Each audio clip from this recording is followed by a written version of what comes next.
Welcome, everybody, to Rise, Empower, Dream, a podcast that's been created to uplift, inspire, and empower you to step out of your fear and comfort zones and into your power and greatness. I'm Camilla Durand, your host. Welcome, welcome, welcome. And today, I have with me here, with us, a very talented young lady. I want you all to meet Sharon Gainsburg. She is a renowned sculptor with over 50 years of experience working with stone. It's a material she considers a connection to nature and universal consciousness. Sharon's work, described as a reflection of her soul's journey, has been exhibited across the US and is featured in prestigious collections, including AT&T and USA Today. Sharon is based in Las Vegas. She has been here since 2005. She has taught sculpture for over 40 years and leads workshops on stone carving and unblocking creativity. One of her goals has been teaching people to tap into their creativity once they believe they have no imagination or skills. Her art continues to inspire and enrich lives with its timeless beauty and spiritual essence. Welcome, Sharon. It's a pleasure and an honor to have you here on my podcast. And it's a pleasure to be speaking to you so that I can spread the word. Yes, I love that. Well, I really want to spread the word about you because I've known you not for very long. It's been 4, 5 weeks, maybe Yes, six. I'm right. not sure how long it's been.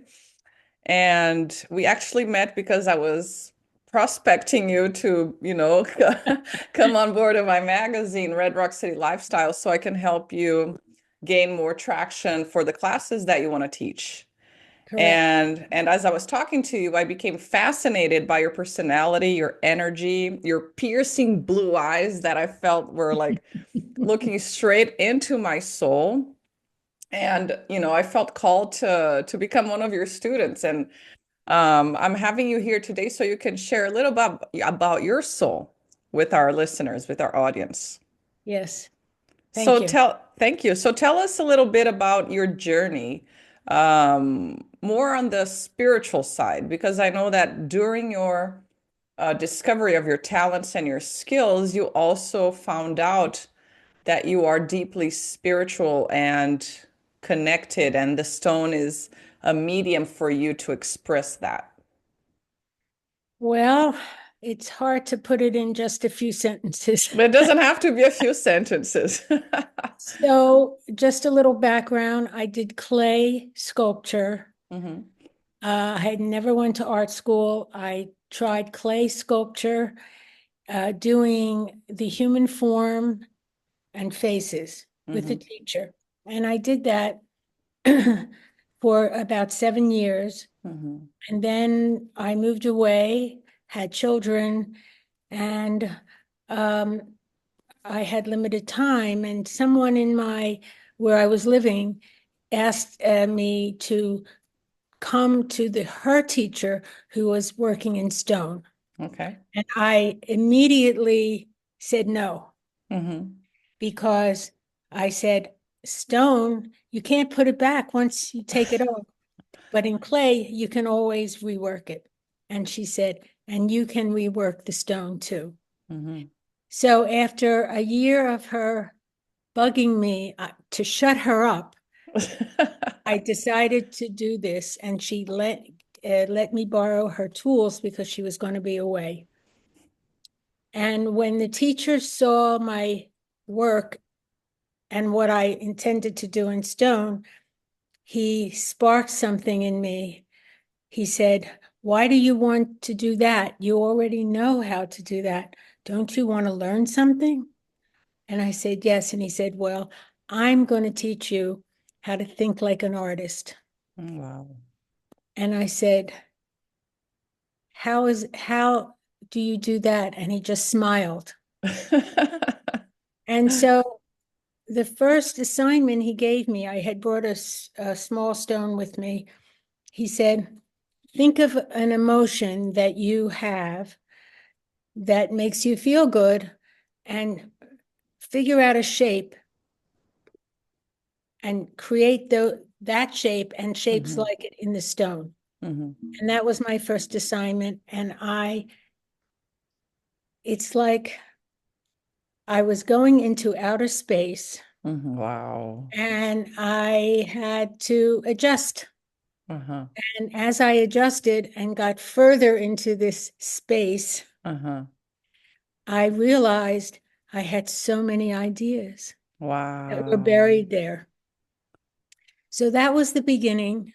Mm-hmm. I went on to work with that teacher for about 2 years, and then I moved again with my family, and I was on my own. And I worked on my own, and it seemed when I was working, I would like talk to the stone and I would Mm-hmm. ask them.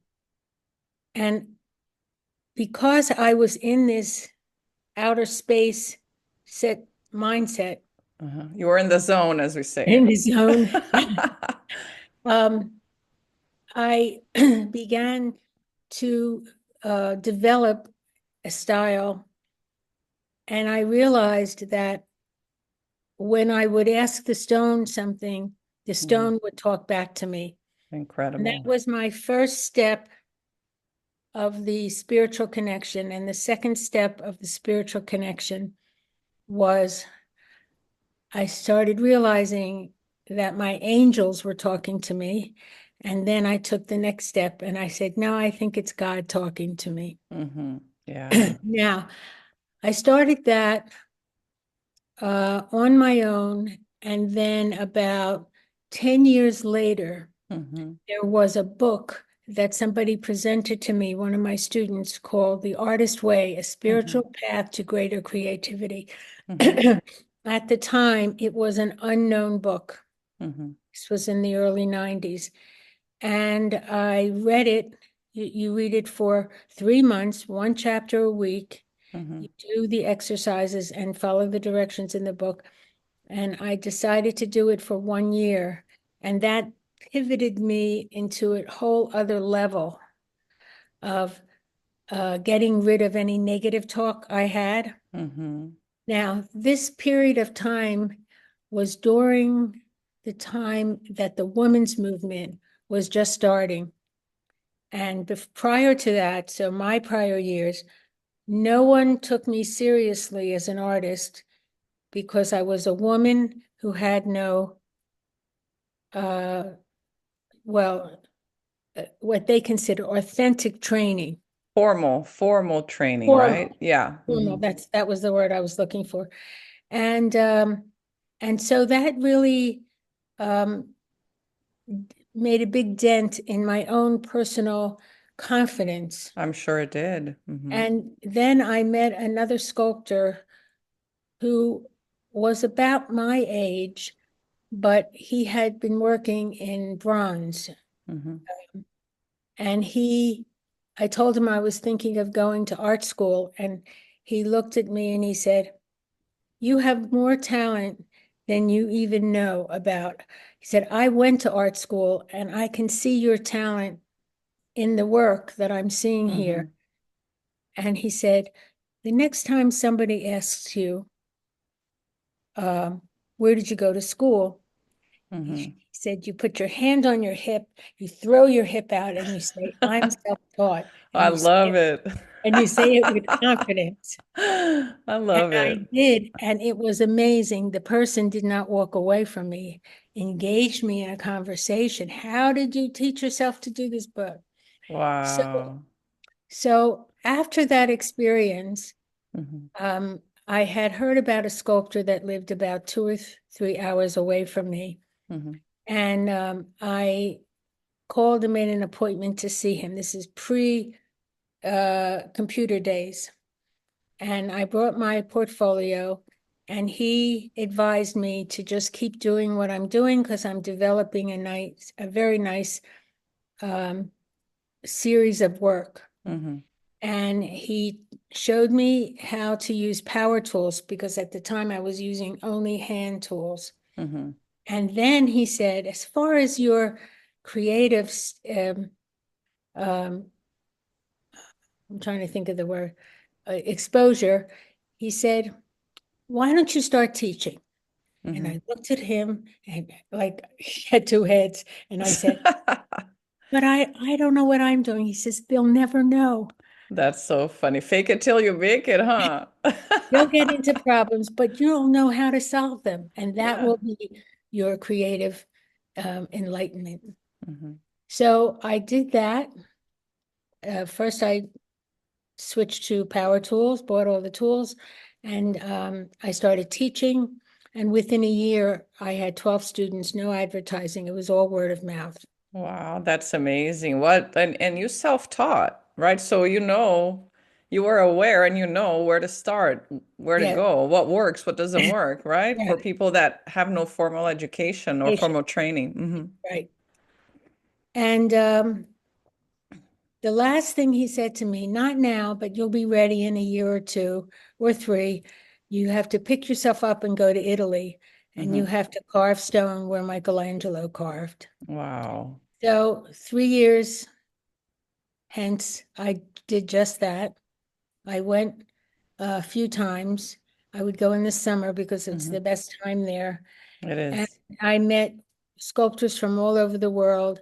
And I really saw my work compared to others because at the time there weren't too many people that I could even compare locally where I was Hmm. living. I can compare my work to. And I stayed living on the East Coast for my whole life until my daughter convinced me to come and move because I was Hmm. selling my house and I was going to move to a smaller house and have a small studio. And she convinced me to move to Las Vegas where she was living. I'm so happy she did that, Sharon. I am too. And so I moved here and I started all over again when I was in my 60s. Wow, what you are an amazing woman. You are so inspiring. You really are. I have followed this path that was out of the ordinary for me in my life and for the people I knew. Hmm. I just said, God has put me on this path Hmm. and I'm going to listen. I love that. So, do you believe, I don't want to put words in your mouth or guide this interview in a way that I'm guiding your answers. Um, so what has been your why, your drive to follow this path? You mentioned God, but I have a sense that there's also something else, or isn't there? There is, and we all have it. Not everybody knows what it is, but my son happens to be an astrologer. Mm-hmm. He started doing my chart, and Mm-hmm. he explained to me that in my chart, I was born under the sign of Scorpio, Mm-hmm. and Scorpio kind of has a bad reputation, but in my case, it really has worked out for me. And besides being born under that sign, I have Mm-hmm. four other planets that are also in that sign. Mm-hmm. So so Scorpio is a big director, and one of the things is that I like a challenge. Mm. And I have a lot of determination. And one Yes. day when I was kind of down and out and we were talking, and he said, you know, Mom, uh, you remember when I did your reading? I told you that you like a challenge. I said, yes. He said, well, why do you think you picked stone to carve and not Play-Doh? You, so the challenge also means I have in my chart a lot of determination Hmm. that I'm going to get where I need to be. I just have to develop patience and I have to develop a broader scope when I look out and see what's ahead for me and not Hmm. let the small stuff get in the way. Hmm. The what it Wow. and that's the other that's where I get a lot of this desire and effort from. Hmm. It just seems to be in my chart. That's beautiful. I love that, Sharon. You know, and You overcame so much from, being a small town East Coast girl, living in isolation most of your life, right? And because, you lived in a small town where there were no other sculptors, and really having the tenacity and the determination to follow the fire that was burning within, and you had no idea what that was, and you seem to have trusted it blindly. I trusted it because when I worked on the stone, I was connected to a material that's millions of years old. Mm. I've seen stones all around me. I've seen the mountains, but I never got close enough to be able to experience the energy that the stone gives you Oh, when you yeah. are changing its shape Hmm. and its size and even its color. You can change its color if you want. It's fascinating, fascinating. You'll have this experience. It might not happen right away, but Uh-huh. it will happen. Yeah. Yeah, no, I'm just so excited to start my course with you in January. That's fantastic. Um, and you wrote a book, so I'm gonna brag a little bit about it because I Okay. have it with me, okay? So Sharon wrote a book called World Bridger, A Sculpted Life. And here it is. For those who are watching the video, this is what the book looks like. And I've had the privilege of having her sign it for me. Um, in the book, you also, at the end of the book, you are so vulnerable in the book, actually, to talk about these deep experiences, the doubts, the self-doubt, the negative talk that you went through and how it affected you and how you were able to rebuild through the stone, because that's really what you did, rebuilding yourself, strengthening yourself through the stone. And at the end of the book, you say that you meet an artist here in Vegas, and you were at her house one day, and you were kind of going down again in a little bit of a spiral of self-doubt and, negativity. And you're talking to her about it. And you tell in the book, you say that she stops. She said, Sharon, stop. Your problem is that you want to be normal. Sharon, you are not normal. When I read this, oh my God, it resonated so much with me and my personality. So I want you to talk a little bit about this, Sharon. That feeling started when I was quite young. Hmm. I was born during World War II, and uh, unfortunately, I had a father who was a no-show. Hmm. He divorced my mother without any reasons, never even gave her a clue that he was doing that. And so I grew up in a society that had very few uh, children, rarely had a parent who was not living with them. Hmm. So that was the first thing that made me feel not normal. And then the second thing and third thing and the fourth thing was I was taller than everybody else. Uh-huh.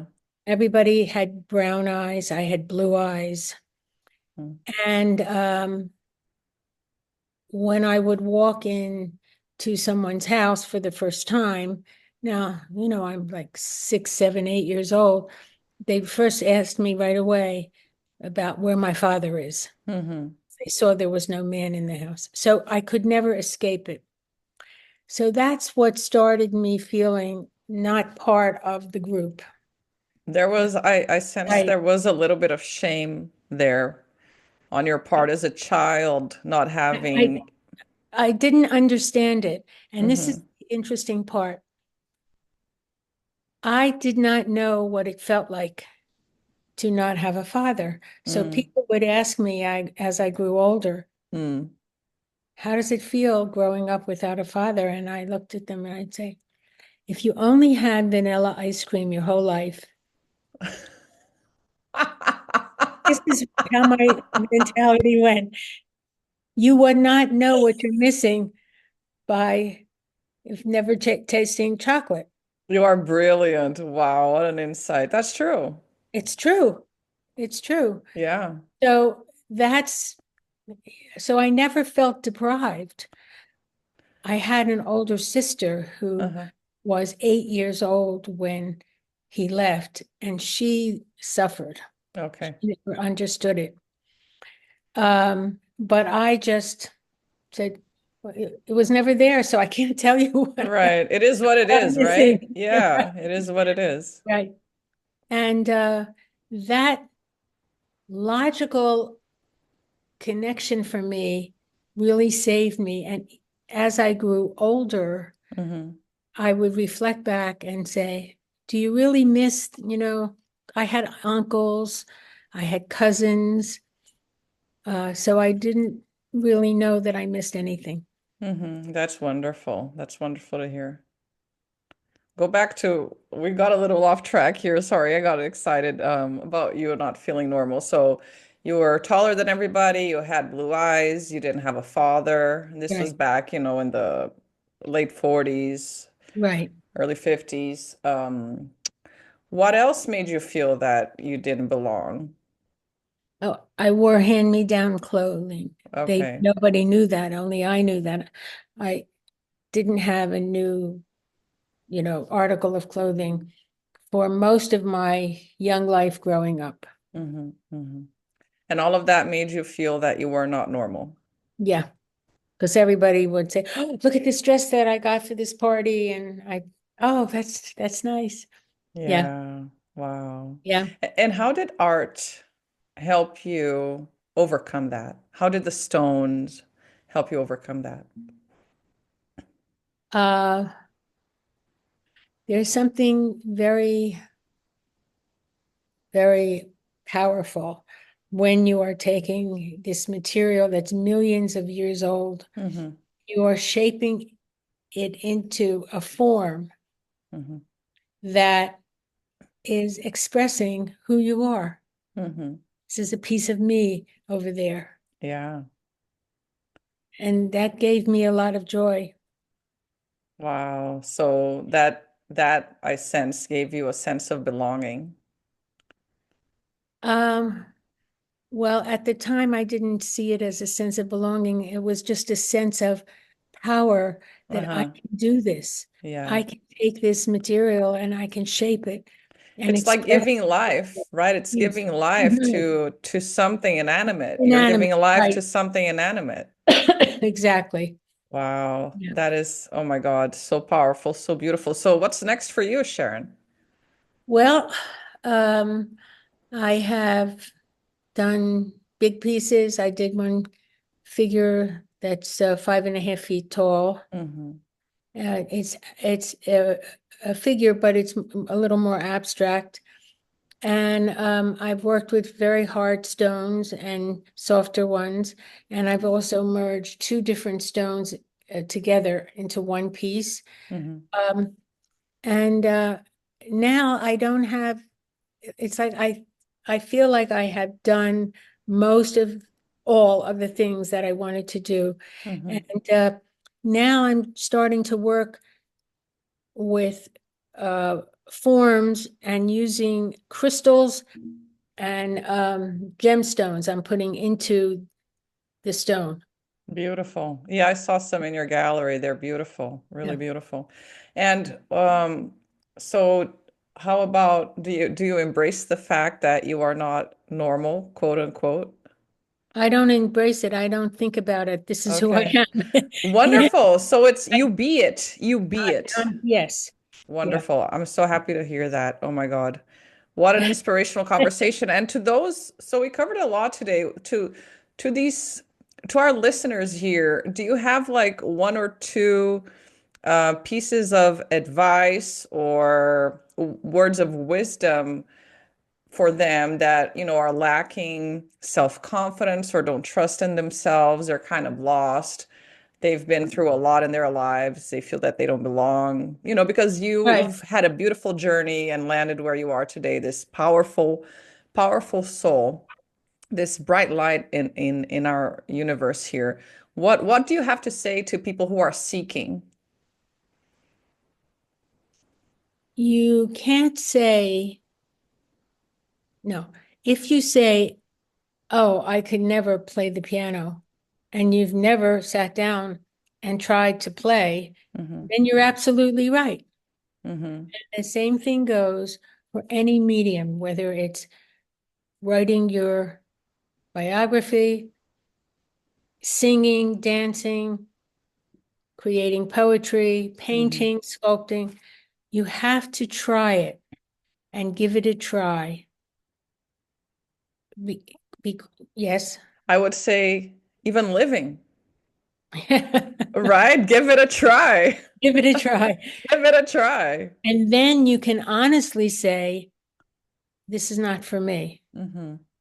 So this is what I really install this into my students' heads when they start now. I teach people, I'd say 95% of all my students for the last 40 plus years, 95% have never done anything creative. And they're doing this for the first time. Hmm. And why have I been successful?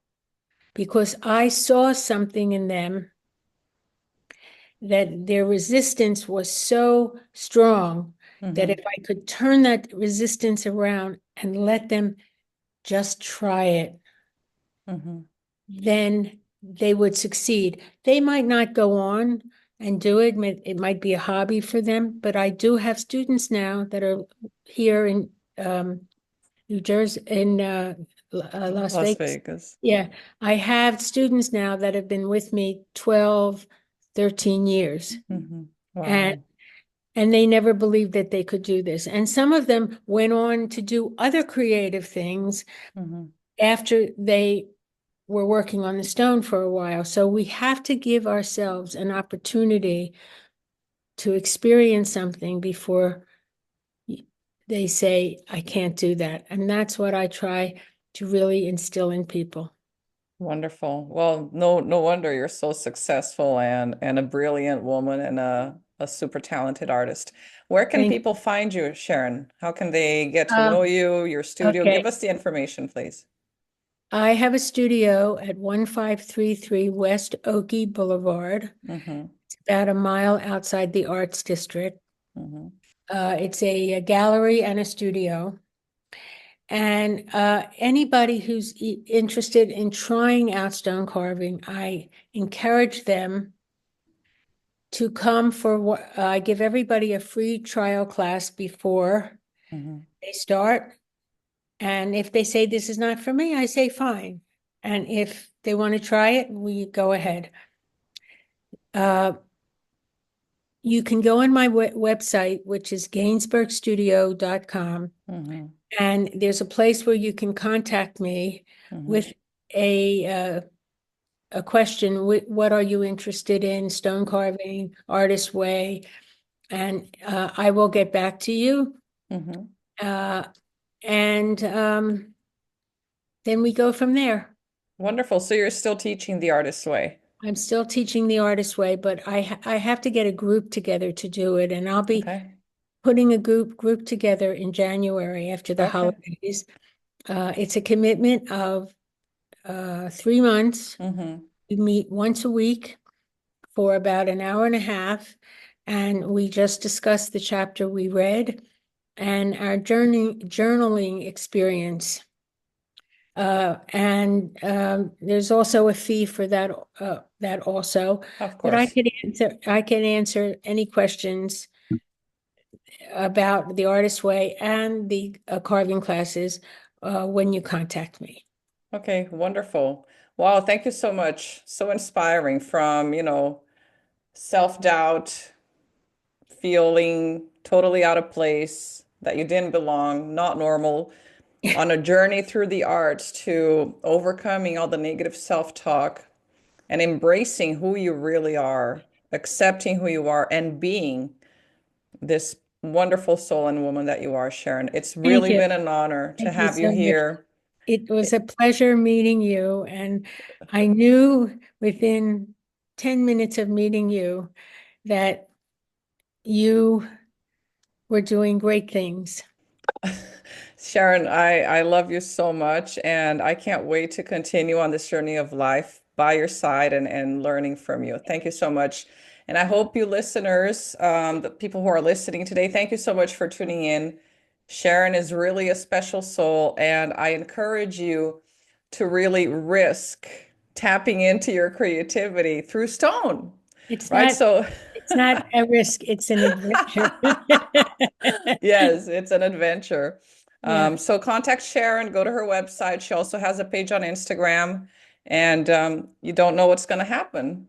Thank you so much again, everybody. So please share, like, subscribe to this podcast. And until next time, have a beautiful day. Bye-bye. Thank you so much, Camila. Bye. Bye-bye.